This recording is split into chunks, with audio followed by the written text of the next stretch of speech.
Hey yo, ladies and gentlemen, I'm back again. I have a Q&A night. But tomorrow is the watch along for the creator. Finally,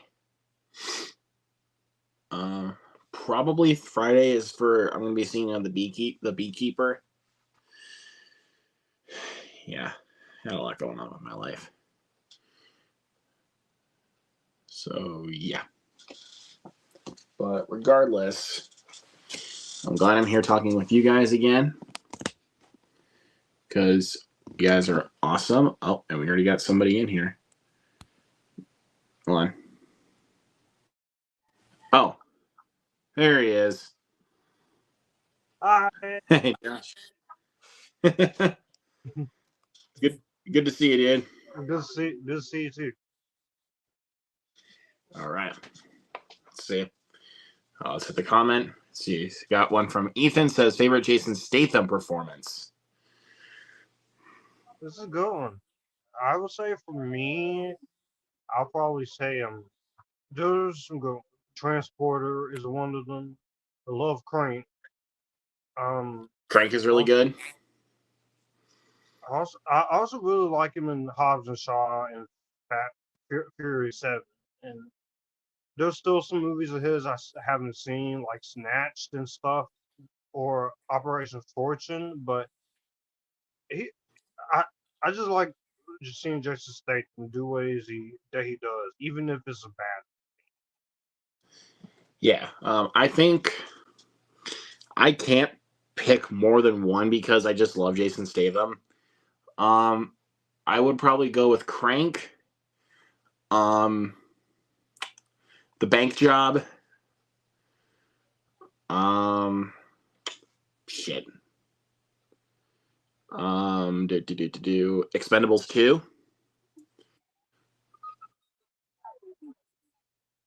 Um, yeah, those are the ones that really come to mind for me. Or Crank, The Bank Job, and Expendables 2. It was a good one. Definitely not Meg 2 or Expendables or Wild Oh, Card. I Not even I Wild Card, did dude. a Wild catch Card up review. sucked. I did a catch up review for 2023. I still have a few videos to edit. I did review Expendables 4. I'm just gonna tell you right now, that movie fucking sucks. Okay. It sucks. I had to literally watch Dead Reckoning just to freaking calm myself down. And I I'm glad I did watch Dead Reckoning because all the stuff I had to endure with people getting on to me for not wanting to watch the movie, and then the constant delays, and then the bullshit hate fighting, the bullshit toxicity against Chris McCoy for the decision of Elsa wasn't worth it. Yeah. I watched the movie. I understand why he did what he did in that movie, but at the same time, most people who are gonna take issue with that, you should have known that she has scheduling conflicts. Right, yeah. Let's see. I'm sure she probably will come back in MI8 because I'm gonna say right now, I don't think she's dead. Yeah. They can't. I don't think she's dead. Yeah, I don't know for sure. Expendables is one big pile of shit. Yes, it is. Thank you, Damn Ethan. right it is. That shit was trash. And you can tell pretty much most of it, if not all of it, was filmed in front of a green screen. I You don't. can tell. It cost $100 million. $100 million fucking dollars. These And Meg to the Trench movies cost. cost these movies cost 90 to 95 million, and at least they were shot it on location with green screen and miniatures. How Yep. how do you how do you I don't understand. I don't understand. And also the dumbest decision in that movie. You expect me to believe that Jason Statham will go from Charisma Carpenter, aka Cordelia Chase from Buffy the Vampire Slayer, to Megan Fox? Fuck you. You do not get to do that. Okay? Megan Fox is beautiful. I do think she is a decent actress when you give her something to work with. But this shit wasn't it for her. This shit ain't cutting it for her. No fucking way. Like she's just there just to be eye candy. Like like anytime you really Yeah, think which about like what other films she's been I'm in. not mad about, but you could have done more with her as a character, or gave that character to anybody else. Yeah, I would agree with that. And not even Jason Statham could even carry that movie on his shoulders. I think honestly, I thought he was one of the only few positives I could give to it. Him, a few other cast members like 50 Cent and Levi Tran and Iko Uwais and Tony John, they did the best they could. The action, when I can see it, is fine. I don't mind the score, but The compared to it, sir, look, when you have movies like John Wick, the Equalizer trilogy, and even The Matrix Resurrections, even though a lot of people didn't like that movie, or Gunpowder Milkshake. Yes, I'm going there. Gunpowder Milkshake, that was a good movie. I'm going there. Thank Karen you. Gillan, one of my favorite crushes, one of my favorite actors of all time. She was badass there. Even those have better action. You put this against the action in any of those movies, you're easily gonna get that movie easily is gonna get knocked down by comparison. Like it's going down to the bottom. Like it's legit gonna go down. Like it's like gonna start like right up here, and then you get all of those, and then just goes. Woo! You flatline like Samara coming out of the TV. Basically, yes. Or even the action in like Sisu. Like the action in Sisu is like unprecedented. Like I I don't heard care what anyone Sisu was says. It's good. not. I mean, yes, it's dumb, but it's a grindhouse B movie. Yeah, you have to know what you're getting yourself into some of these action movies. It's not everything's gonna be Oscar groundbreaking or trying to be the best, greatest action movie ever. Sometimes it's okay to have some fun. Yeah, but then it's some other ones. It's like it's difficult to kind of turn your brain off at certain moments because it's like Yeah, the when you physics are just question getting a stuck in lot your of brain. Like when you question a lot of issues and some dumb decisions, especially with Spendables 4. Definitely one of my worst of 2023. I, I got one more spot to fill out, which I'm gonna log it on Letterboxd. That last spot. No, to all you guys watching Luke's channel, it is not after everything. I kept my promise. I said I will not watch another after movie because that is my most hated movie franchise. it's Watching probably those considered to movies, be the worst movie franchise of all time. If I could say it so makes myself. me And it makes me just appreciate Twilight. Those movies are not great either. They're guilty pleasures, even, but I'd rather watch those. Yes, that includes Breaking Dawn Part One and Twilight Saga: New Moon. They're the only two. They may be guilty pleasures, but I also hate them for how fucking boring it is. And Breaking Dawn Part One for the dumbest decision you could make. I don't care if it was in the book. Imprinting on newborn baby. uh I'm not bullshitting you, Luke. I'm not yeah, I bullshitting know. you. That I is the know shit. because I've seen Breaking Dawn Part One, and just by hearing that again, it's just like no, like no. That's one of the franchises I am going to be re-reviewing in better quality this year. But Yeah, I get you. Let's see. yeah, Expendables 4. Let's see. I We wanted to gonna ask wait. this question because The Beekeeper comes out this Friday along with the musical version of Mean Girls. If my theater is actually just gonna put their show times out like right now, um, they still haven't yet. Friday, I might be seeing The Beekeeper. I'm interested in the Beekeeper. David Ayer, I think he's a pretty competent director. He's quite overhated. The guy has his issues with some of his writing, but I love some movies out of him. And The Watch was great. I Fury's love End of amazing. Watch. I love Fury. I really Sabotage like was okay. yeah. Suicide Squad 2016. I know it is not his version, and it kind of frustrates me we're not going to see his version. But you know what? I think he did the best he could for what he was given. But even though I could tell it's not his movie, And I I don't mind him still, as a writer. I love Training Day. Training Day is my favorite, one of my favorite season Rick. yeah, I I'm love the Training Day. police. I'm sorry. I'm the Sorry, that was been, police. My favorite directed film from Air might be End of Watch. Like this is very intense. Also, Street Kings was underrated too. Street Kings was pretty good. Harsh Times I actually really like. I really like Harsh Times.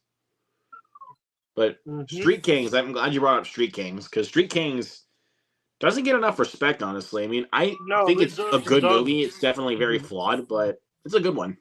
Yeah, it's a very good movie. But the Beekeeper, I'm interested in. Now, Mean Girls 2024. This is coming from me as someone who's grown up rewatching Mean Girls a lot ever since his firstborn sister showed it to him. Not when it came out, but when she first got the DVD. I love the original Mean Girls. It's very high in my top 100 favorite movies of all time. I did post that on Letterboxd as well as my honorable mentions of the favorite movies of all time. Also on my YouTube channel and my Facebook page.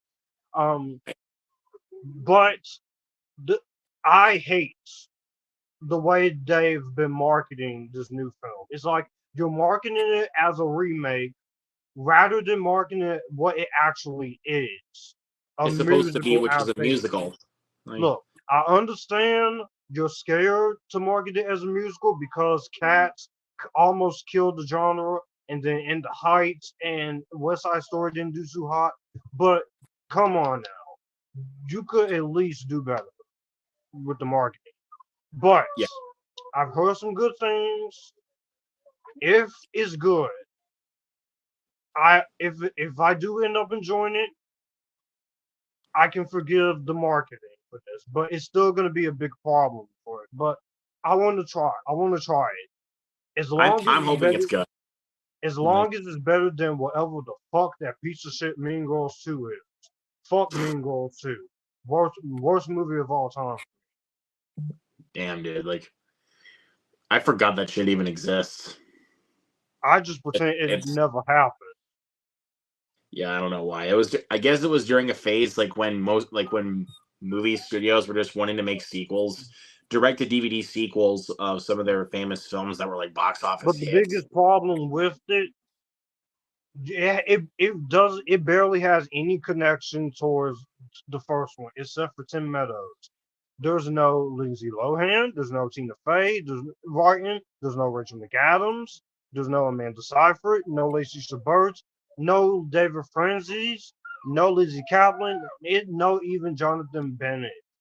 It's really fucked up how you freaking betrayed the original class. I'm sorry when you disrespect me as a fan of the first Mean Girls. You get fucked up. You get punched and bitch slapped. Fuck You get you, Mean these. Girls 2. That's what you get. You get these. We If you got decide to Jared fuck, and the viewer Drew here. yeah, what's up, boys? Yeah, like if you decide to just fucking insult my intelligence with a sequel to a movie that is legit like a favorite of mine. Say, for example, The Exorcist. They insulted my intelligence with Believer. I was actually going to see Believer, but after I saw some of the mixed reactions, I just thought it was best to just stay away. Exorcist 2 pissed me off worse because the first film is known for being dark and demented and frightening and down to your core. And to Right, quote yeah. Cody Leach in his review of Exorcist 2, it feels absolutely nothing like an Exorcist movie. If you put that movie in immediately after watching Exorcist 2, I mean Exorcist 1, the whole tonal shift.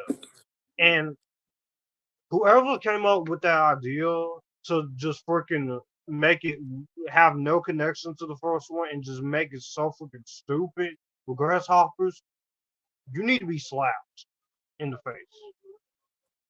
Yeah, I don't know who thought that was a good idea, but But I saw you and Grant talk about Exorcist the Believer. It, you guys had me laughing there about how bad it It's not even I just can't believe you're gonna do a legacy. If you're gonna do a legacy sequel to something, do it right. There's been take plenty of notes from Top Gun examples. Maverick because they did Top Gun Maverick, they did Blade Runner every 20. single beat perfectly for that. Like, Yeah, Top Gun Maverick, Blade Runner 2049. Say whatever the hell you want about the Star Wars sequel trilogy, but I love Force Awakens and The Last Jedi. there you go. And It's not really a remake of Jerry. It's more of a musical interpretation of the musical show. maybe they might even have something interesting for like a story to tell, maybe. Not just going Yeah, like, because clearly that's not the case. Like, I mean, for some movies that will be the case. Like if I say Exorcist Believer, that is definitely the case. It's cash grab. But for some other sequels or even remakes, they'll do their best. Like, you know, yeah, say like or even talk about prequels like Wonka. Like Wonka was incredible. Like yeah. that movie was Walker amazing. was very good. I actually posted my review of that a few days ago. It's really good. And Yeah, and I'm a fan of the original it wasn't classic, just something to make money. It and was I'm a fan of the 2005 movie. That's actually my favorite of the two Wonka movies because dang. because Okay. it's more Okay. like the book. It has its issues, but I respect it because it's more like the book. And Wonka, in that, is pretty much how it's described in the book. Like he's closed off from the parents, his dad, his dad, such. But it does go a little bit too weird in the Tim Burton isms. But that's just how it is. But I enjoy all three Wonka movies. It's pretty There much you go. with the Millennium Dragon Tattoo movies with Noomi Rapace and the 2011 Spider's Web. I liked it when it came out, but 5 years later or 6 years later, I should say, it's a frustrating film. Yeah, it's not very good. But or even like let me think of another one. Or a movie to bring a franchise back, like Ninja Turtles. Mutant Mayhem was a great movie. Like, and it wasn't just to make money. They were wanting to That really bring back a surprised franchise. me because that movie surprised me because I went into that movie. I said before I even watched the movie, I had no interest in it. You're taking the Spider Verse formula and you're about to use it with Ninja Turtles. You're gonna destroy the Turtles even worse, and all of that. But when I actually sat and watched it, I was genuinely surprised that how good it actually was. It's not the best Turtles movie for me. That still goes to the '90s one, but I did like this one enough, and I'll be interested to see more. But it does. I It's mean, not just there to make money. It actually had a point. I know some people hated it. I know some people did not like some changes made, especially with April O'Neil, but it didn't really bother me. exactly. Like, I didn't really think that was like a problem necessarily. Like, and plus the thing is, like, sometimes if they really want to do a sequel, like they would want to do it just to. It's not really to make money. It's a way to have fans remember something that they might have forgotten in some ways, or even if it's like a big, like a high grossing film, we're obviously going to get a sequel. Like for Mhm. Megan, like that was a big success at the box office, so we're obviously getting a sequel. Yeah, I was Five Nights at surprised. Freddy's, Five Nights at Freddy's 2 is in development right now, according to Josh Hutcherson. So I didn't. I didn't even bother with Five Nights at Freddy's. I heard people, audiences liked it, but some people didn't like it. And the biggest issue I constantly kept hearing was that it's trying to put so much lore into the movie while also focusing on Josh Hutcherson that it that's mostly doesn't. because the lore that they throw in there is the stuff made for the fans of the games, and I'm one of those people. Like I'm a huge fan of the Five Nights at Freddy's games, and the amount of respect that they paid towards the lore and the games I thought was just fantastic to me. So it's Yeah, I feel like they're putting that in there for the fans, which I ain't got no problem with. But a movie, people who have never played the games was genuinely confused. well, I'll give you this. A couple of my friends Mhm. have never played the games, and Yeah. they actually ended up enjoying the movie. So, oh,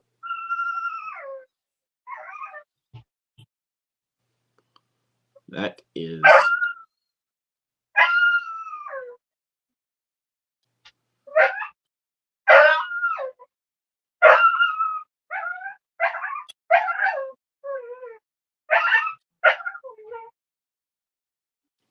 okay.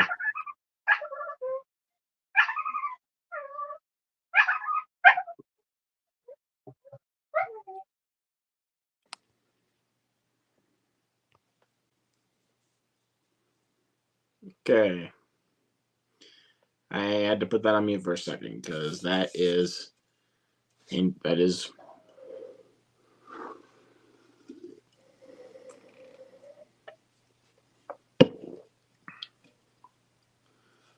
I am not really in the mood to.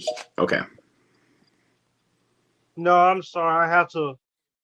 I had to go do something oh, okay, and that's fine. get my food. Yeah, but My apologies about the dog, about my sister's dog.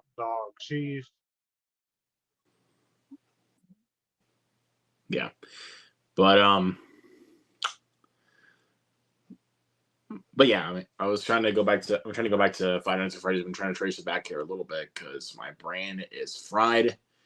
Um. So yeah, I mean, the movie itself, I actually really enjoy. But but I was gonna say, I have a couple friends that have never Mhm. played the games. They ended up enjoying the movie, which I was actually really happy about because for the most part, people who have not played the games have not liked that movie. I get why, but Mhm. for others like myself, I love the movie since I played the games. But other people that have not played the games still enjoy the movie. So there's I that. can def- I can definitely see that. Another one, the big, like I said, Megan was a big surprise because every time I saw the damn trailer and it got to her dancing, I was just literally laughing. I'm like, how is this supposed to be scary? But I saw the movie. I thought the movie was good, and the unrated version was much better. That's the version that should have been released, but I get it. You wanted to sell tickets, and you did. They sold Thanksgiving. tickets pretty well. That was So also a big surprise because yeah, I went into that. I've only seen a few of Eli Roth's movies, and when it comes to that, I the very few that I've seen, he's a director I do respect in terms of filmmaking. In terms of the direction, he gets some great shots. He can cast pretty well, and he does have visual creative integrity.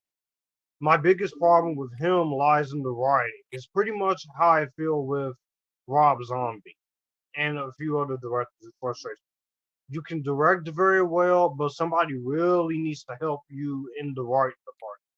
But Thanksgiving surprised me with how entertaining it was. and it wasn't written by Eli Roth this time. It was only directed by him. He did not write the screenplay. So that's interesting to say the least. But honestly, out of any of the film that I've seen from Eli Roth, Thanksgiving is the only one that I honestly truly like adored. Like nothing else from him I really loved all that much. I mean, I've liked plenty, but there's other ones. Um no. Like they made it into a musical, like a Broadway or a musical. They're wanting to adapt it from that version. not just to make money there, buddy. Cool it down there, It's Jared. Just saying, buddy. Jared, calm down. It's all right. It's all right. It's not trying to be the original. It's being a musical adaptation. Does anybody not understand this? See? And I get plus, it, like, Jared. I get it. I understand, Jared. You definitely, yes, original films is important, but you can't have original filmmaking without the franchise. They both have without to franchise coexist movies, with you're each not going other. to get that without franchise movies. But You can't have regardless, like, originality without franchise. They need, in a way, they are dependent on each other. but regardless of that, I mean, why do you think that Eli Roth made the Thanksgiving movie? Because of the fact that it was based off of the Grindhouse trailer that was originally made with the Grindhouse movies. He actually wanted to make a full fleshed out story based off of that trailer, which I thought was really smart.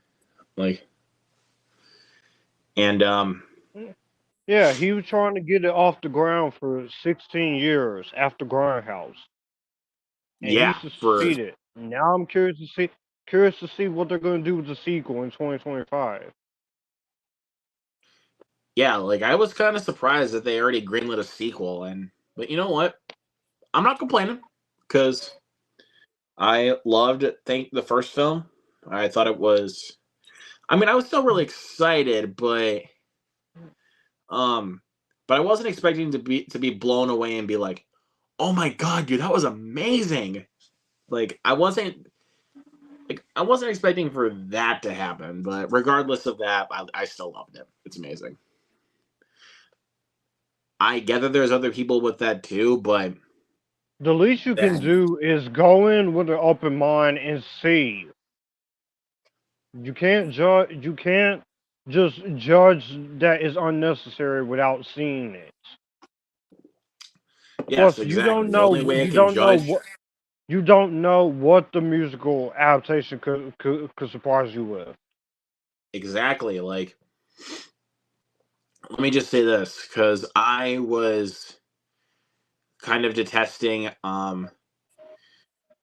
well, I wouldn't say detest, but I wasn't really all that excited for motherfucker, let me think. Motherfucking brain is fried like legitimately, and I cannot think straight on my feet. Okay, yeah, let me just say this. I honestly was not that excited for Fast X. Like, honestly, not at all. Like, Oh, but then I I get go definitely get you. but I go into it and I actually did have some fun with it. Yes, I do think the script is god awful. Like, Yeah, the script is ridiculous. the script makes no sense, only except for Jason Momoa's character. Like, that's the only character that even makes sense. Even though he's just a live action cartoon, but he's the best part of the movie. Yeah, I didn't mind. I didn't mind some of the other characters. I didn't mind Daniela Melchior there. Brie Larson. I Yeah, liked her. I liked her in the movie. Enough with this freaking Brie Larson hate. Enough. yes, It's I gone. agree. It's tiring. Yes. I But was gonna also say, trying to think of Transformers Rise of the Beast. That one genuinely surprised me how good it was. Because I was like, well, it's gonna be another Transformers movie, isn't it? But then there was actually some layers to it where they actually kind of made you care about yeah, the human characters and not just be like, oh, you gotta just watch the Autobots. You don't need no characters to make a movie. And if you ever say that you don't need characters to make a movie, you are wrong. that's what people has been saying since the first movie in 2007. I'll tell you this: my love for the franchise was kind of starting to die out when I saw The Last Knight, which I do have the Blu-ray of this, and I do have Revenge of the Fallen 3 times in my collection. But I was a fan of the Transformers live-action films since the first film. I have guilty pleasure film with Revenge of the Fallen, despite shit ton of problems. I love Dark of the Moon. I loved Age of Extinction when it came out, but when I re-reviewed it last year, I found a lot more problems into it, and Bumblebee restored my faith into the Transformers movie actual film franchise. And so I went into Rise of the Beast. I knew what I was getting, and I said, I don't expect this to be great cinema or even great as Bumblebee. I just want to have a fun time, and I got that. Yeah, And you got that. you Let need me. human with stuff like this in Godzilla. You need or kaiju movies. You need human characters to be there. That way, you just won't be looking at monsters or robots for the entire length of the film. Exactly. You can't just have. Okay, I mean, like, why do you think? What's a good one? Uh, why do you think the Guardians of the Galaxy movies work so well? The characters. Exactly. For, they worked a lot more than the Eternals did for me. Fine, that's fair. Eternals, I tried watching it twice.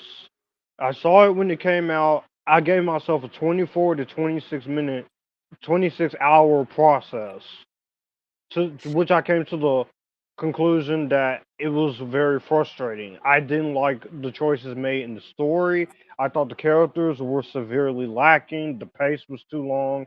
Even with the second rewatch, I still could not get into it.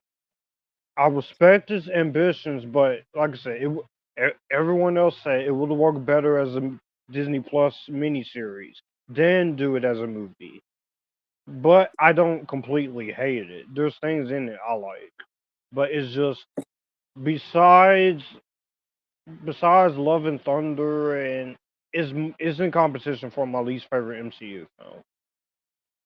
That's fair. I mean, I don't hate Eternals and I don't hate Love and Thunder, but there I can understand where people are coming from, like about those opinions. Hmm. Like, but I mean, I certainly don't relate to those opinions, but I again I understand where they're coming from. Like, Hmm. but I don't know, man. Like, Hmm. even though, uh, yeah, I think honestly, kind of the superhero fatigue is starting to hit a little bit now because of Aquaman of the Lost Kingdom, which I thought was kind of ass. Um, it wasn't good at all. It Um, hasn't really hit with me yet because I'm still intrigued on what they do in terms of the comic book properties for better and worse. And plus, we still have some good stuff like Invincible and The Boys and Gen V, but we get a break from it this year. We only have Joker 2 and Deadpool 3, aside from the direct to DVD DC animated stuff. So we have a little bit of a break. well, we also got Madam Web coming out too. Oh no, no, no. I saw the trailers. I'm like, no. I'm I'm interested. I'm not like overly excited, but I'm interested. The Just thing gonna that say that. frustrates me with Sony's Marvel universe is that you don't have a Spider Person in there. Thanks a lot, Avi Arad. You're the same person who screwed up Spider-Man 3 as much as I defend that movie and screwed up the Amazing Spider-Man series. Yep. Regardless of that, but we'll see. Cin- Cinema Geek 100 says, good evening, Luke and Joshua. Good morning. For being here, man. Yeah, I don't know. Again, we'll have to see where it goes, but yeah, Mhm. after seeing Aquaman of the Lost Kingdom, I was like, you know, I could go for a while without rewatching a superhero movie. I would be just fine. The only superhero movie I could see the only couple superhero films I could see myself rewatching are in the DC universe, which are Blue Beetle and The Flash. Like I could see myself rewatching those way more often than Yeah, most of the other ones that have come out recently. yeah. Blue Beetle was underrated. Matt, kind of really underrated, but I think The Flash gets way more hate in my opinion than Blue Beetle Yeah, does. Yeah, And because it's of like, the oh, it's because of Ezra Miller, the CGI. Yeah, I okay, don't think I can understand most of the hate.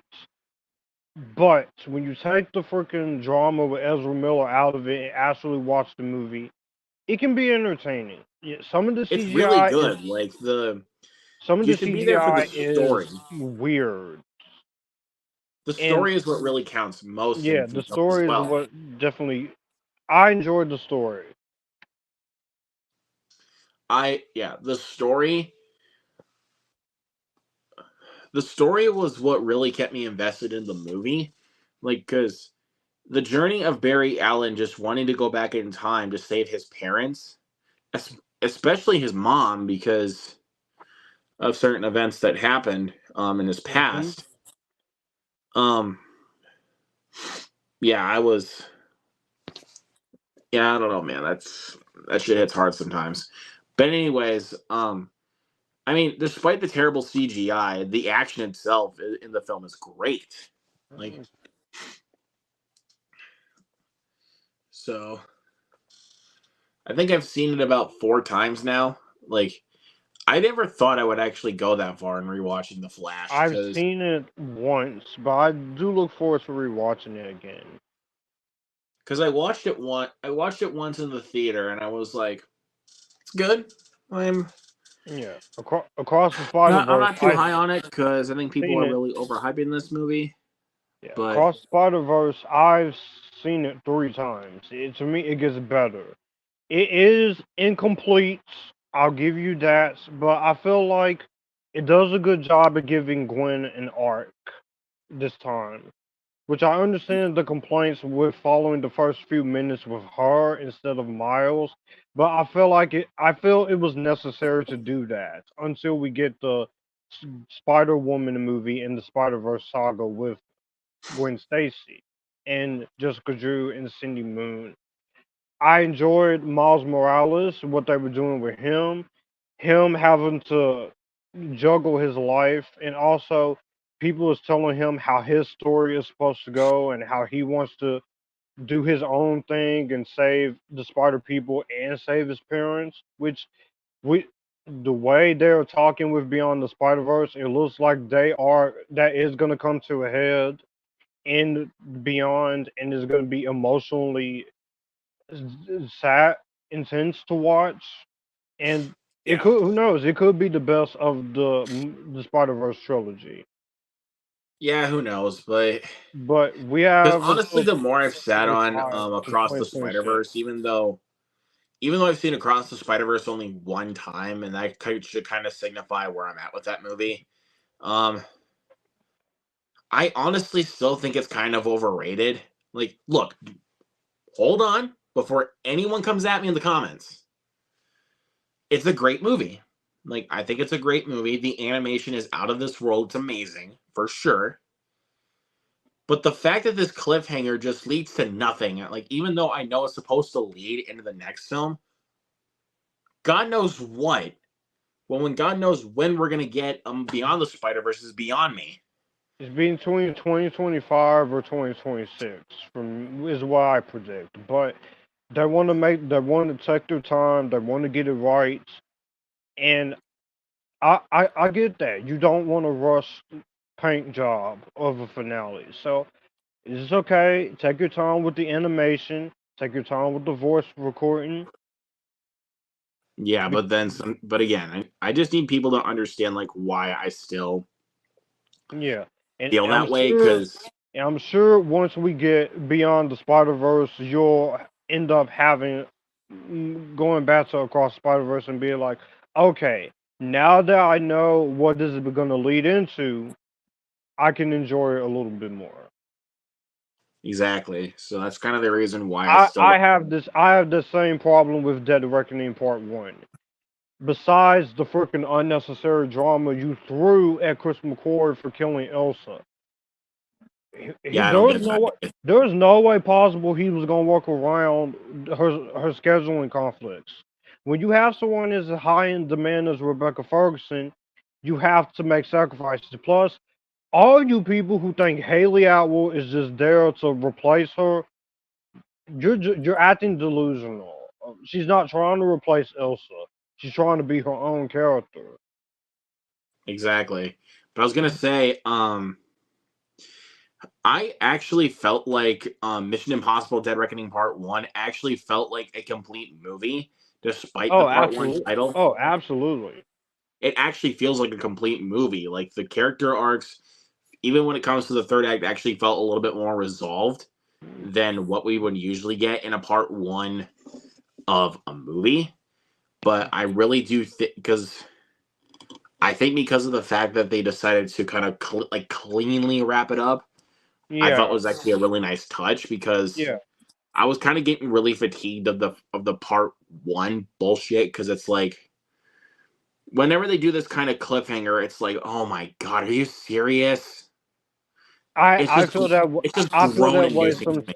I feel that way a few sometimes too, but I don't have a problem when it comes to the whole part one thing because I know not every part one is going to have the most satisfying ending, but you can try and make it an interesting enough ending.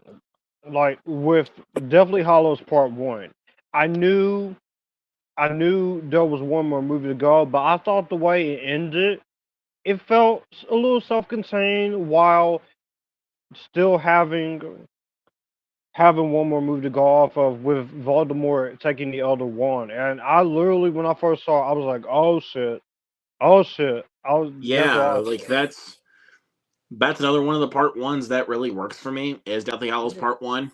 yeah. Um, but I was gonna say with Also, Fast X though, like with Fast X, the mhm, film I was still enjoying like I still enjoy it as a whole, mhm.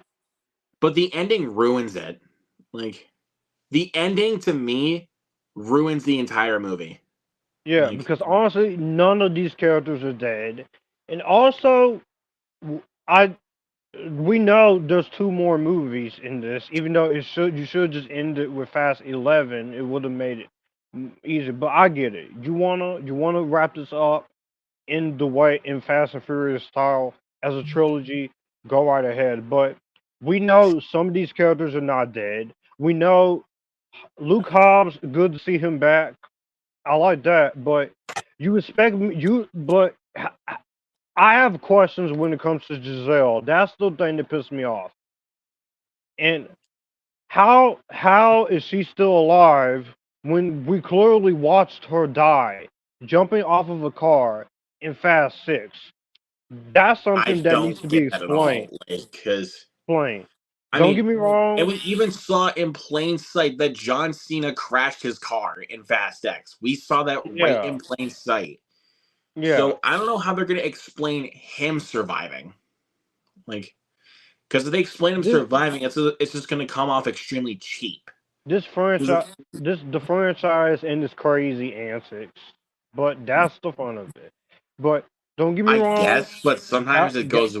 But Yeah, sometimes what for so out me, of the it realm goes of possibility. way too far.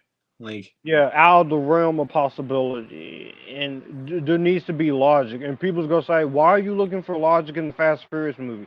When you have a villain acting like this, to where he wants to kill everyone, somebody's gotta die.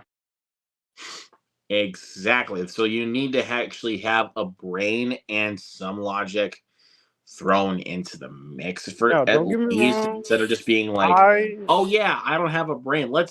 Let's just do the dumbest shit." Yeah, don't get me wrong. I like Gal Gadot. I think she is a decent actress. Eventually, you give her some great directors, she will work her way up to being a great actress because she was very great in Wonder Woman. But I need to know how the hell she's still alive. And it The Fast and okay, Furious franchise, like I don't. it's pretty much how I felt with Halloween Kills, and you go with Halloween Ends. Yes, that movie was self-contained, but you go from Halloween Kills to Halloween Ends, and the way they did Halloween Ends, I was unsatisfied with a lot of decisions made there. Also, another good example of a part one, The Fellowship of the Ring. It was self-contained. Each movie was self-contained while still being dependent on each other. But Fellowship was so self-contained because we loved the characters in the story there. And even when Gandalf died, when we go into Two Towers, we knew there was a catch when he came back. Right, yeah. So I get that, but it's um, like I know some franchises end on cliffhangers, but then it's like some of them I get though because it's like they're built because then now I can just pop in the next one and I won't be bothered by it. Like Hmm. example, like with the Halloween movies, like with Halloween 2018, Halloween Kills, and Halloween Ends. Like I can just pop in all of those at once and just watch them all back to back because they lead to something. Like, Hmm. but I can't watch something like Pawnee and Selvin Part One and Part Two because they basically lead to nothing. Even I especially the fact that I never heard of those movies that you mentioned, yeah, but I did see you talk about them thanks to on Grant for Letterboxd. making me hear about those pieces of shit. I, I saw you logged them on Letterboxd, and I read your log. I'm like, I'm pretty sure he's serious about this. And I am serious because they are so freaking boring. Like all it is exposition Say for whatever y'all almost want 3 hours. say whatever y'all want about Matrix Reloaded and Matrix Revolutions. At least it led to something. Neo having to make the I can decision. agree with I can let me just say this. I can agree Mhm. on Reloaded. I can't agree on Revolutions though because with Revolutions most of the exposition like almost took over the entire film for me. And not even those action the action was cool, but it's limited. Like with that one, like with it's very limited action, and it's like even Oh, I not even the action understand. was even all that great. I understand because when I first saw Revolutions, it took me a while to grow on it. But the more I kept watching it, especially the exposition parts and some choices made, especially with Neo having to sacrifice himself and make a war deal that the war can end, but there's got to be peace. I'm like, okay, I get what they were doing there. We can't end the war until all is one, and when we come together, that's when the war could truly end. As- Yeah, exactly. So, So but I it was does saying take. with Pawnee and Selvin, um, with that kind of with the kind of exposition that they're going for, it's not interesting. Like like because what they're trying to build up to in part one, Mm-mm, like is what they try to build up to didn't tell me. is what they tried to build up to in part two, which after the whole recap and everything, and so after the beginning of part two, the recap and Mhm. everything, it is exactly scrub, rinse, repeat of the entire first film. That's my biggest problem with exposition sometimes. If you're gonna spend so much damn time explaining stuff to us and not show us, you're basically wasting audience's time. The least you can do is build up to that. Also, we got a few comments Yeah, here. The yeah. viewer Drew says, I'll "What's a give those in a movie couple scene?" seconds. Mm. What's a movie scene that makes you hungry for food? Um, well, if I want to talk about a movie in general that makes me hungry for food, Chef. Well, I would say recently the menu with the cheeseburger. Yep, that definitely makes me hungry. But I'm just talking. I'm just speaking on a movie in general because Yeah, if I'm but talking about a movie. movie in general, I'm definitely gonna pick Chef Yeah, there's a lot of movies with food that make you hungry. Agree with you. for sure. Hey, Michael 101591, my dude, he is great. He's been one of my long time supporters. I'll I say this, was Michael. I would recommend giving the sequels a chance, but just go into it knowing that it's not going to be better. It's not going to top the original, but they're more trying to do their own thing, and I think you will have fun with the Reloaded and Revolutions. There are some decisions that you're not gonna like, but overall, I do think there's enough in both sequels, even with Resurrections to enjoy. Even though Resurrections, I wish you would try and get Lawrence Fishburne or Hugo Weaving back, but I can't. I get it. They were Scheduling wanting to try to go with a little, trying conflict. to add in something a little bit more new, trying to give it like new Yeah, flavor, yeah. for a new generation. hmm But yeah, So the problem. I get the direction they went in. Yeah, the problem with exposition sometimes is that if you're gonna just lead to nothing, you're alienating the audiences. The Ring, 2002. That's how you do exposition right. But you're also leading to something because the You're end leading of to that something, and movie. then you're not making your audience look stupid. Yeah, Like, yeah, because they tell you about the curse of Samara, what is going on with the tape, what, how they can get out of the 7 days trap, and then just when you think everything is gonna be okay at the end, nope, every she gonna come, she comes out of the TV, and then open end. It just that's exposition done well without alienating the audiences. yeah, exactly. So But I get what you're saying about Polynesian. yeah, yeah, Bonnie and Selvin, like with, Yeah, Pawnee and Selby. yeah, with, Why would I want to watch a movie with exposition that leads to absolutely nothing? I'm sorry, and there's you only can't like a do that. it was supposed to lead up to like a big battle, but it only lasts like 3 minutes in Bonnie and Selvin Part Two, and it's like, are you If you're fucking gonna serious? if you're gonna have a big battle, follow up on that shit. Don't fucking cheat the audience though. Which they did. They cheated me out. So Even with Orphan, you get some exposition with Esther in the reveal. yeah, That was a great exposition, especially the twist. which is a great twist. Don't spoil the twist, because might be some people in here that have not seen Yeah, Orphan and they don't want that twist spoiled, because it's a great twist. yeah, it's a great film. But I hate the husband in that movie. He's I hate. It's And that's like fair. because automatically the minute he starts talking to Esther, he just completely just brushed off his wife and what she's trying to tell him about her killing people and trying to harm the kids. And the minute he finally understands what she really is, you wait until the last minute to freaking say that fuck this. I'm calling the nun in the morning. You're getting out of my house, and you get killed like a dumbass that you are. If you would just listen to your wife, you wouldn't have died. Exactly. So I mean, and also the prequel First Kill I actually really liked. I did too. That was, even though I think the twist in the first Orphan's better, if I want to say which one is more clever, the twist in First Kill.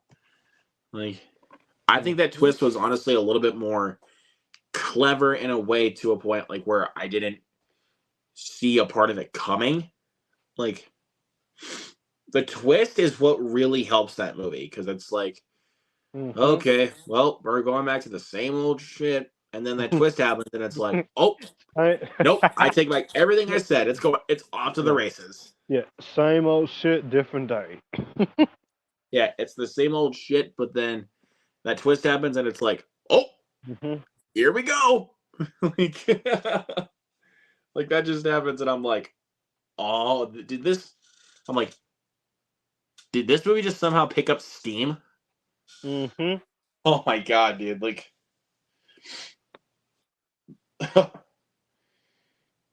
oh my god! And also, I really do want to say, um, what is it? Frick, kind of losing it. My brain again. My brain. Oh yeah, the way that they made Isabel Furman, who plays Esther in the original film, Mhm. make her look like a little girl again in First Kill, because she's in her 20s now, so Mhm. there's that. Um, they used body doubles of Mhm. little girls to actually make her smaller, and I'm like, Mhm. "Do- Yeah. you guys actually did care, like Mhm. you actually cared about your project. You didn't just use CGI. They. Mhm. You didn't half-ass the shit. Yeah. Unlike Knights of the Zodiac, fuck that movie.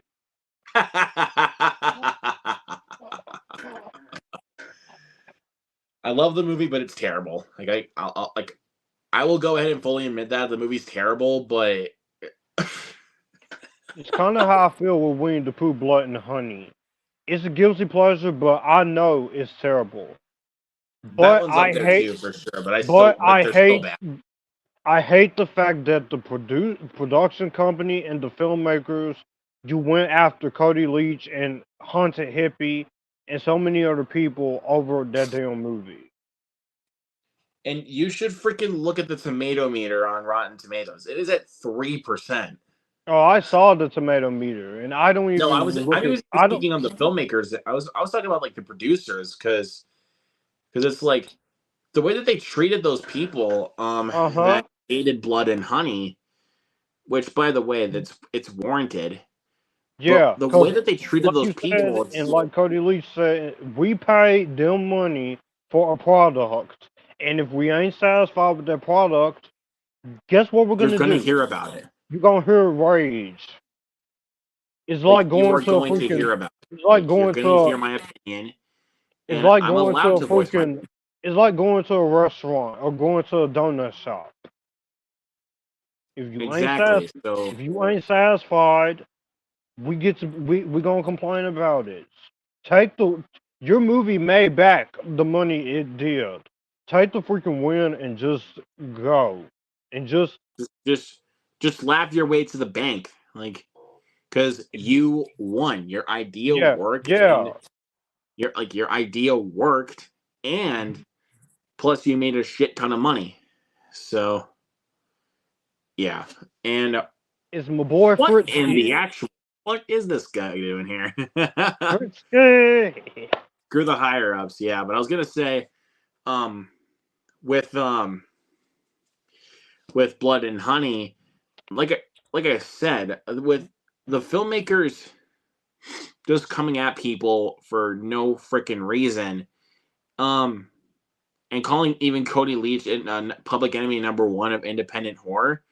That dude fucking loves Terrifier too, so that counts. And That's an it indie still horror film. pisses him off that people are still going after him and Haunted Kylie from Haunted Hippie.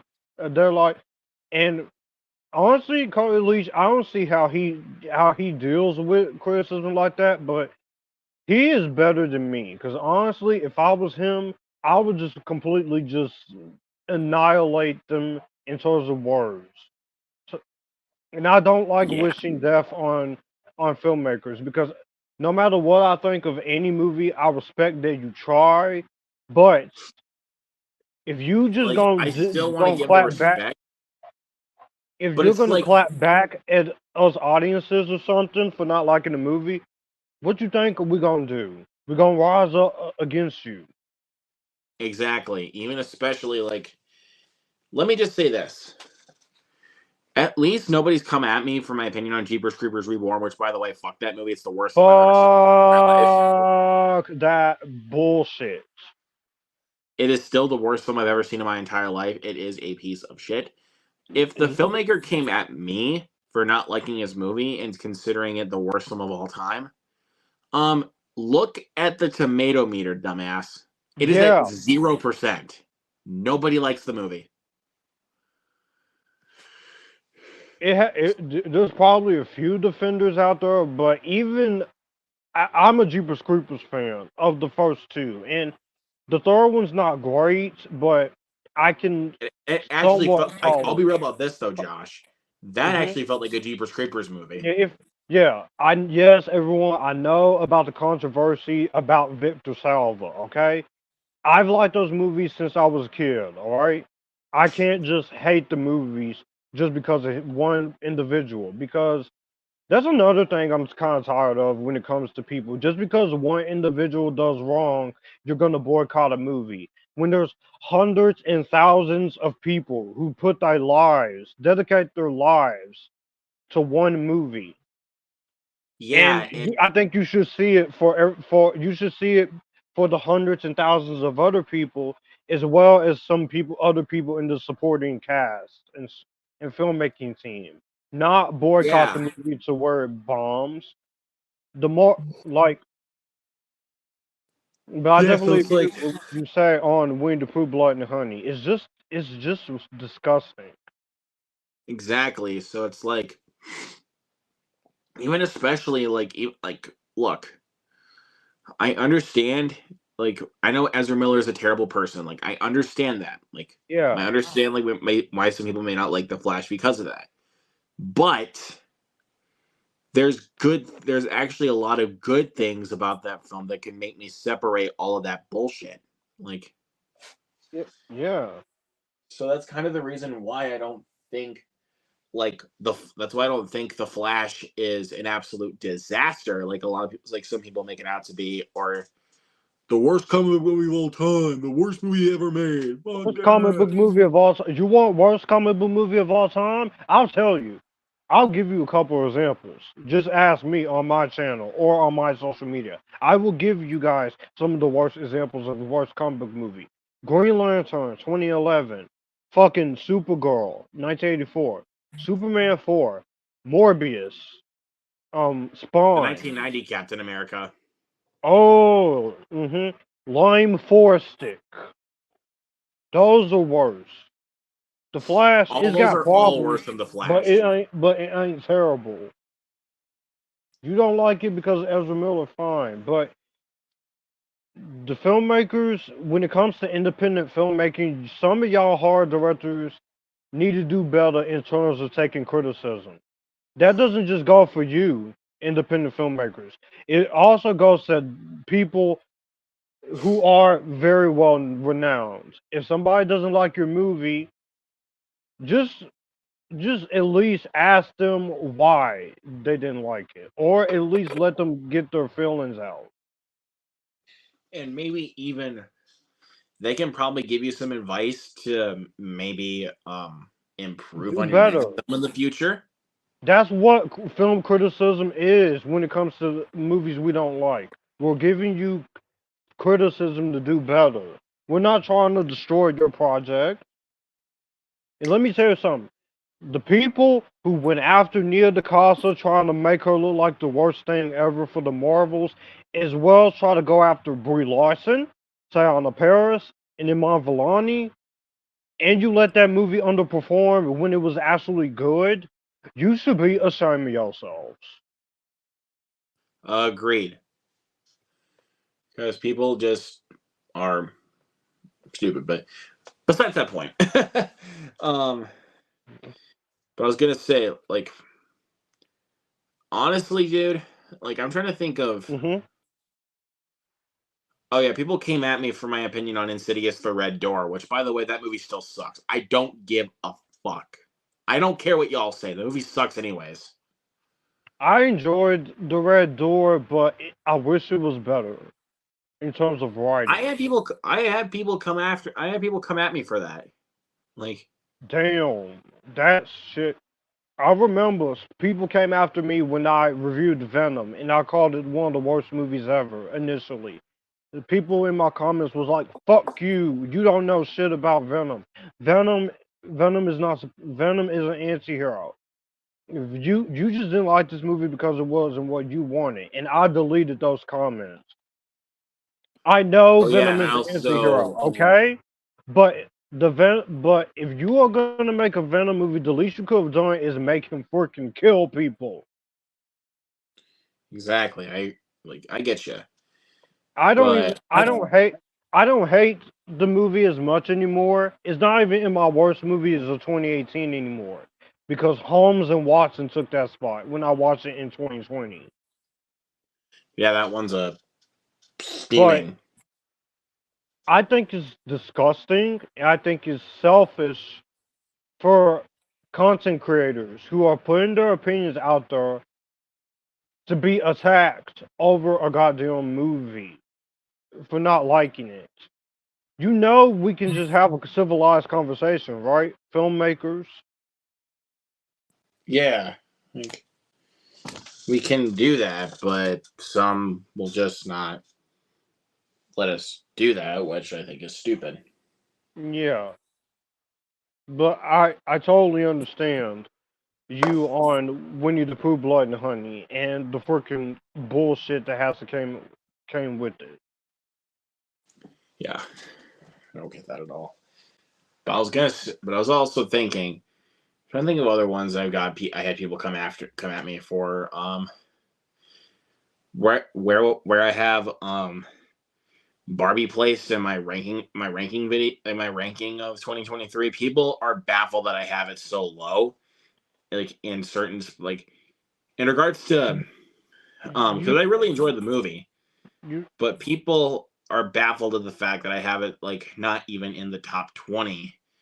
And you said the movie was good in your review. You just said it had issues, and I'm terrified to even give the movie a chance still because of all the freaking drama. You have people who love the movie, you have people who hate the movie saying it's woke.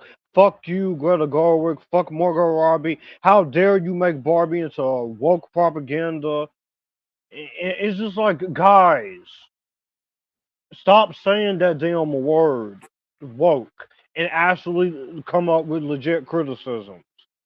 And also, because we I've just heard call the movie people, woke, it's just like and oh yeah, it's like you're I get it, it has a message in there, but when it comes to America Ferrera's character, but some people also say it actually has a message about both sides and it's trying to be a sitcom making fun of both sides also and also talking about like we need to come both sides need to come together.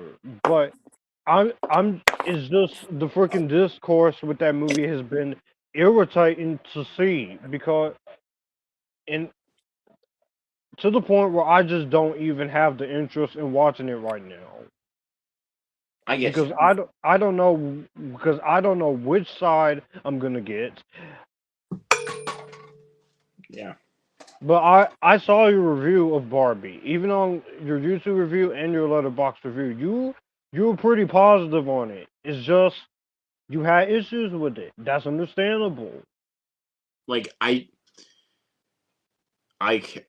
didn't think it was perfect, like by any stretch of the imagination. That's Like some how I people, felt with Killers of the Flower Moon. But and that's fine. I got called a cinema killer or a killer of original filmmaking because I initially wanted to wait until it was on streaming to treat it as a two-part film. And it irritated me so much to the point where I just literally gave in and just said, "Fine, have it your way. I'm gonna watch this. But if I have issues with the subject matter and the length, I'm gonna be honest." And I was honest about the runtime. There's a version of the Exactly. People movie. need to understand There is a version honesty. of the movie you could have had an intermission in. Exactly, but people just they get picky. They're Don't too get me picky. wrong. Don't get me wrong. It's a great movie. Don't get me wrong. I see the parties. Lily Gladstone's performance. Like I said, she might end up walking away with the Oscar next year. But if you're gonna be that freaking obnoxious and irritating and telling people they're killing originality or filmmaking, then you're just hurting yourself. But Yeah, I feel bad for you for having to go through that with Barbie. yeah, because people just don't understand these days. Like, Exactly. because people are like, am I not allowed to have an opinion or something like that? Like, fuck. Everyone is allowed to have an opinion.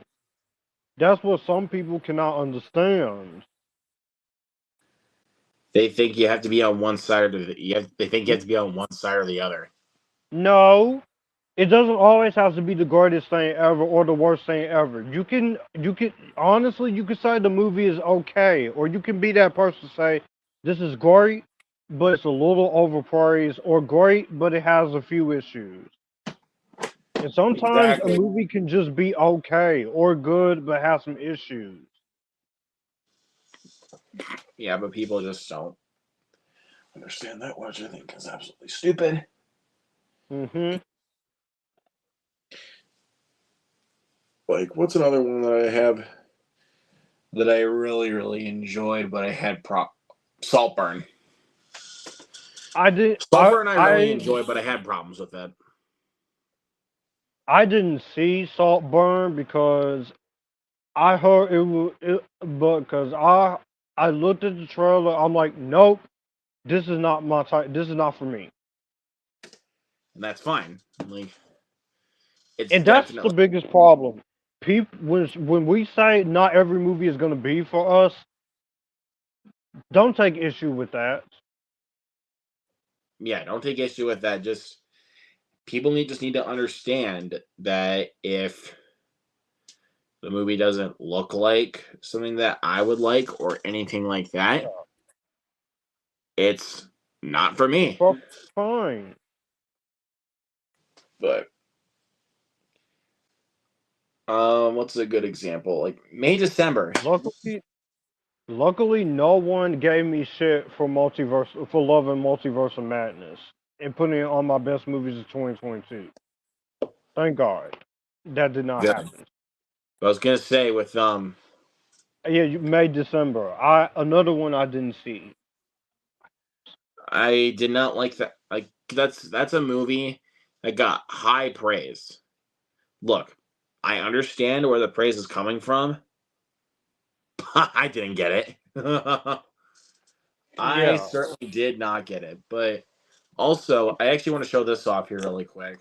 I actually want to show off a couple of things I got today from Amazon. They just arrived Yeah. today. So It's not that people don't get it. It's just sometimes with some movies we don't enjoy it. Cody Leach, but he was the went case through for me that. with May December. With May December, I just didn't get a whole lot out of it. Cody Leach, he went through that with Bo was Afraid. I And understand. that's fine. Like After sitting through it, I understand. Yes, you Bo is need movies Afraid is like a very polarizing film. It's a you film you need love or movies you like hate. that to challenge audiences. You need movies like that with the franchises, but it doesn't automatically mean it's gonna work for everyone. Exactly.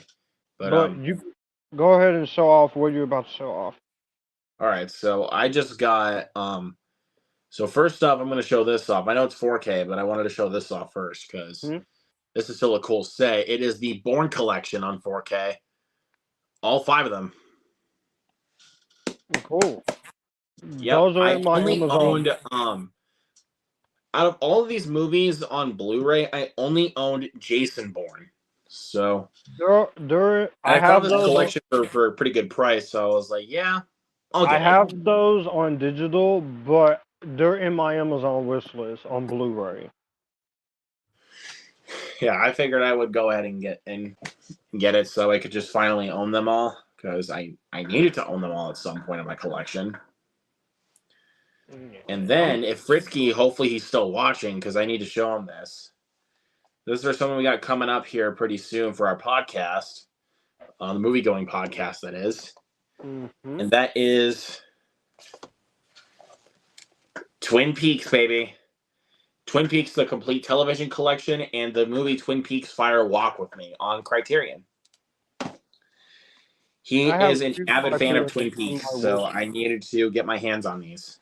I have a few Criterions in my wish list as well.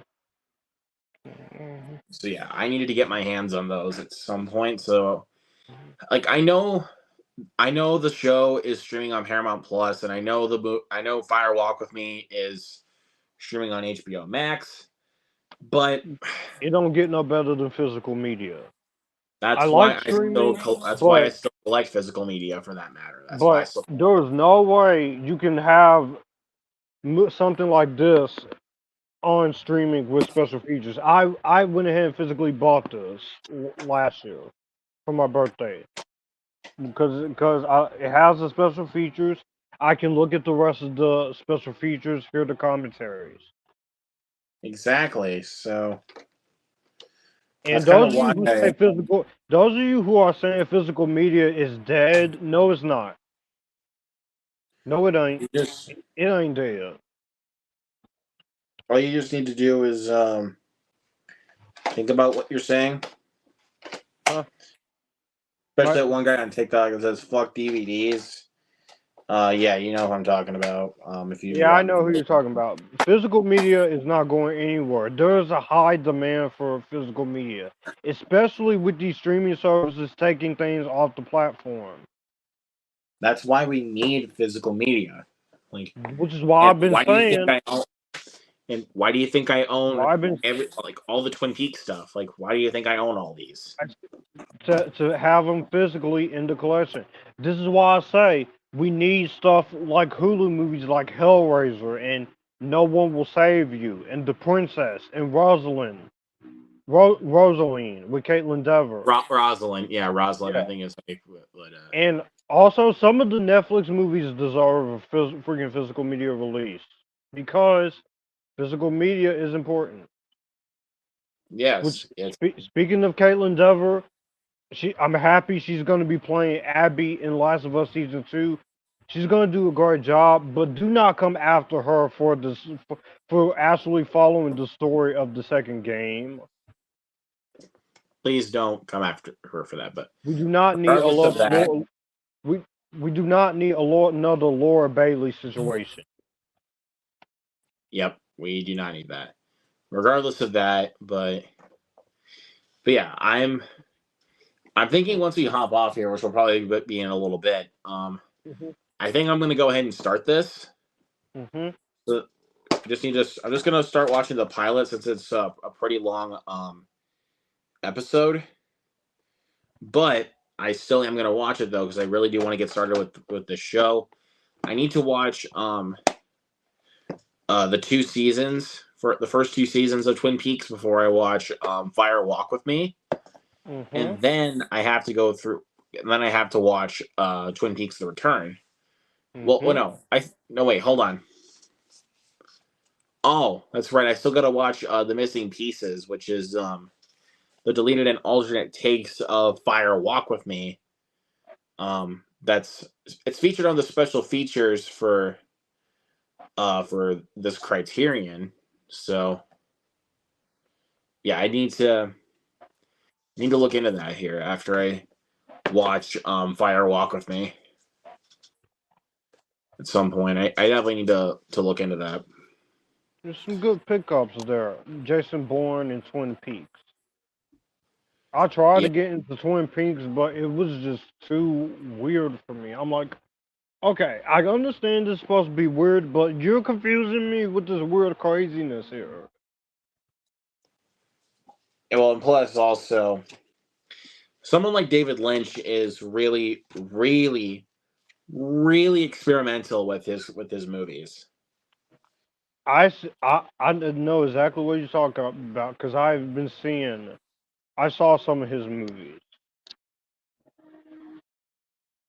I've I think I've got I think I've got some of his films. I do got Blue Velvet. I got Eraserhead. Obviously I got the Twin Peaks stuff. Hmm. I've seen the Elephant Man, but I do need to buy excuse me. Oh, that's right. I also got Lost Highway and Mulholland Drive, but I do need to buy the Elephant Man, and I also do need to buy Inland Empire because those are a couple other David Lynch movies that I still do not own yet. I don't think I'll buy his version of Dune, but I mean it's not really his regardless. I prefer the But because 2021. of watching some of his earlier stuff, even especially watching Lost Highway Mulholland Drive, I have started to become a really big fan of David Lynch. So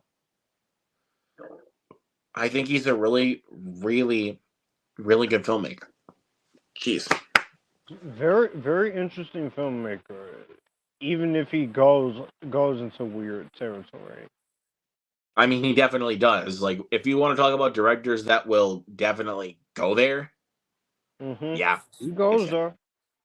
I mean, if I look at someone like Blue Velvet, like he really goes there. Like he goes places with that movie. And even with some certain stuff like Mulholland Drive or Lost Highway, like with those two films, he's definitely going places with those two movies. Mm-hmm. And I think those films are absolutely terrific. They're masterpieces in my book. Again, we will see how it goes for me with Twin Peaks, because I'm really excited. Fucking A, dude. Can I fucking talk? I'm really interested to see where they go, even especially since I want to join, even though I'm obviously the co-host, I still want to join in the conversation about Twin Peaks. So I do need to start getting into the show. Mm-hmm. So yeah, I'm really, really excited to start getting into it. Like I'm really excited. Not trying to hype myself up too much here because otherwise I'm going to be like, this was okay, but it's whatever. Yeah, because I definitely don't want to do that. But I'm still really, really excited. Mm-hmm. Like here, let me grab them. So here's the Blue Velvet Criterion. Great movie right here. Mm-hmm. And here we got Eraserhead. His very first movie. This one grew on me, dude. This one grew on me. I saw that one back in 2020 when I was trying to expand my film taste and go into some different makers stuff, and it was great, but it was so damn weird. It's weird. Like I said, he'll. Like that's what I like about his style. He's willing to go into some weird directions that some directors are either too scared to go in or they don't want to go in. Here's the best one out of his filmography, which is Mulholland Drive. Hey, it's my favorite of his. Yep, this is the best one for sure. Like I want to tell you something here. After I watched both this, because I watched Lost Highway first before I watched this one, which is the proper way to watch them. But these are not the ones that I would say to start your David Lynch binge, like because both Mulholland Drive and Lost Highway are really weird to start off with. Start off with something like The Elephant Man or Eraserhead. They're much easier to get through. Mm-hmm. But after watching Lost Highway and this movie, my brain was just going places. Like I just could not think about one specific thing. Like that's how bizarre that's how bizarre this movie is. Like I started with that after watching 12 Angry Men. dang, dude. That's interesting, but I mean, I'm not going to judge you, you know? I Cuz I'm wanted cool to like that. I wanted to try out some movies I'd never seen for the first time during lockdown, and I started with 12 Angry Men because a lot of people were saying it was great. I went into it. I was sitting there engaged with the dialogue. Yeah. Yeah, dude. Mulholland Drive Mulholland is Drive is a great movie. That's in my 100 favorite movies of all time. Both that and 12 Angry Men. After it was over, I literally just looked at my screen and my eyes were literally. I was like, it's like I was being put in a trance after watching. I'm like, I was like, did that just? But then I kept thinking about the movie after I watched it. I'm like, okay, this is a great one. I see the parties. And then here is Lost Highway, which unfortunately this is only the Kino release. I did want the Criterion, but I got the Kino copy of it. This is a fantastic film right here, is Lost Highway. Mm-hmm. But it's bizarre, to say the least. This movie's bizarre. Yep. Absolutely. But yeah, so far, besides the show, Twin Peaks, this is my David Lynch collection so far. Okay, I still don't know how I do that. Just full disclosure here, I still don't know how I do the bubble thumbs up or the balloons. I still don't know how I do that. Like, peace. I was just trying to do that. Sometimes it works, sometimes it doesn't. I think they were just trying to give me like a little bit of a response here or something like that, but yeah. all I could really say is, what in the hell? That's really all I can say about that. Like, I swear to God, dude. Oh, God.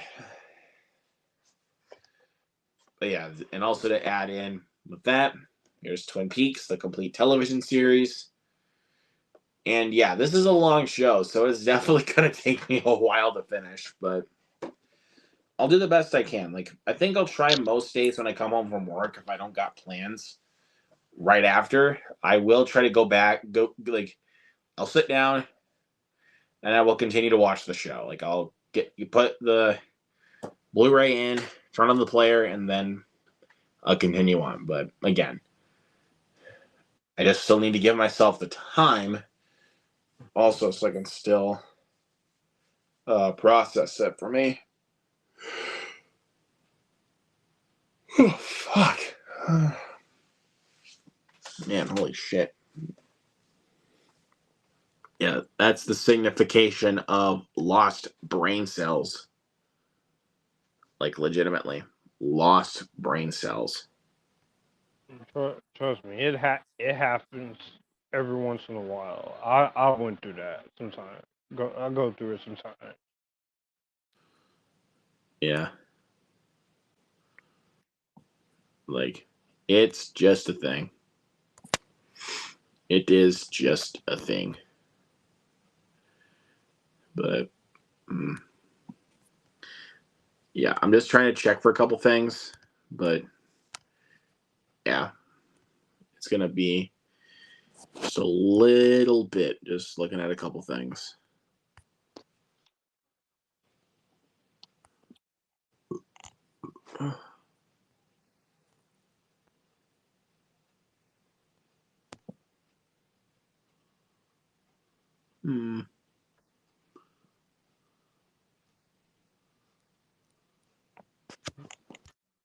Okay. Yeah. Just checking up a few things. Oh, jeez.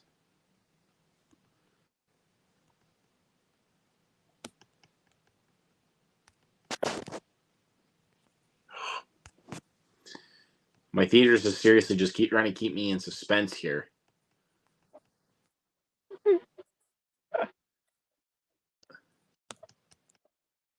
Like, they really are. They really just want to keep me in suspense for some reason. Because they're still not putting up showtimes for Friday for either Mean Girls or the Beekeeper. So if I could pull a small quote from Scream 6, come on, motherfucker! There you go. Like, that is what I be trying to say. Mm-hmm. You do not judge me on that front. Fuck, dude. Oh, fuck. But I guess it is what it is. But it's like, sometimes you just can't.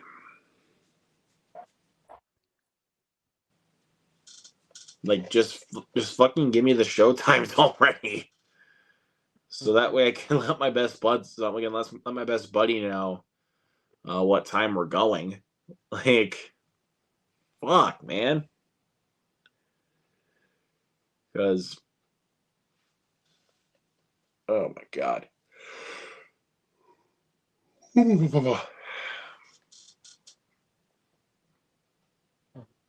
So, watch, I check in the morning, and then and then it's just Thursday, and I'm like, you motherfuckers. Mm-hmm. Like, let me talk to your manager. Get your schedule straightened out here. God damn it. Mm-hmm. But Yeah.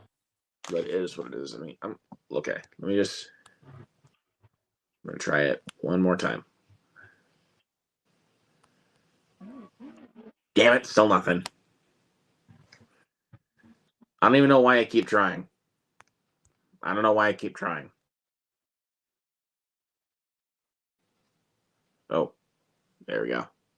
Mm-hmm. Seriously, I don't know why I keep trying.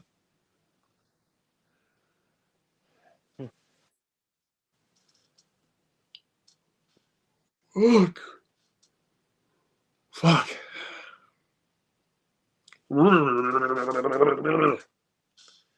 There we go. I think that should probably keep me up for a little bit. But shit just happens.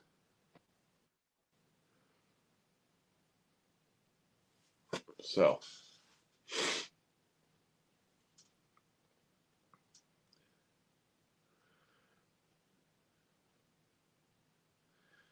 But, did you.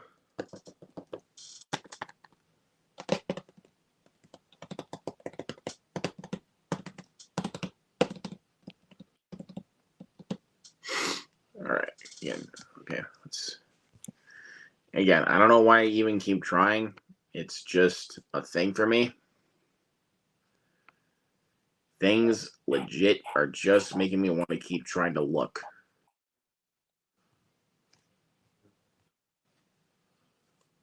But nothing legit works for that. Yeah, I understand. So, I mean, ugh. Again, I'm just at a loss for words right now. I really don't know why.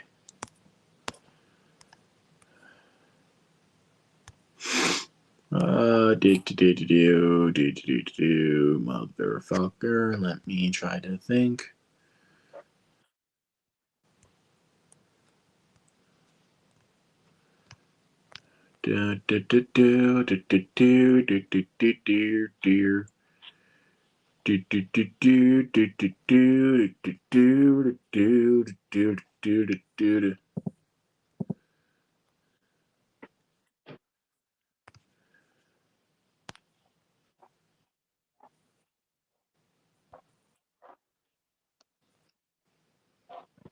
Oh, no.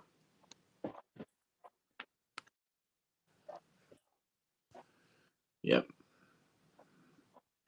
I was just checking on I'm just checking on some things.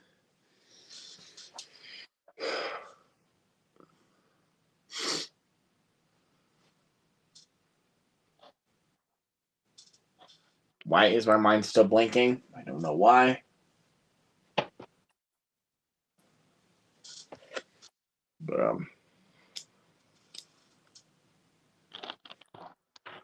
But yeah. I think I don't know, man. There's not much else to talk about, so I think I'll go ahead and wrap it up here. Yeah, I So, understand. but yeah, thank you, Josh, for coming, man. This was kind of Yeah, fun. So, yeah. You're welcome. and thank you to everybody that came in the chat. So we will catch you guys in the next one. Have a good night. Bye. Wait, hold on. Again, like some people are just gonna like I just guarantee you right now. I don't know why I just did that right now. Like I can just guarantee you that somebody's just gonna be popping in like right at the last second, and I'll be like, That's how it is with me sometimes when I do live stream. Like some people just pop into the last second, and I'm like, motherfucker, are you literally just making me like, making me want to go for longer? But anyways, regardless of that, anyways, we'll call it. So, anyways, see you guys next time. Have a good night. Peace.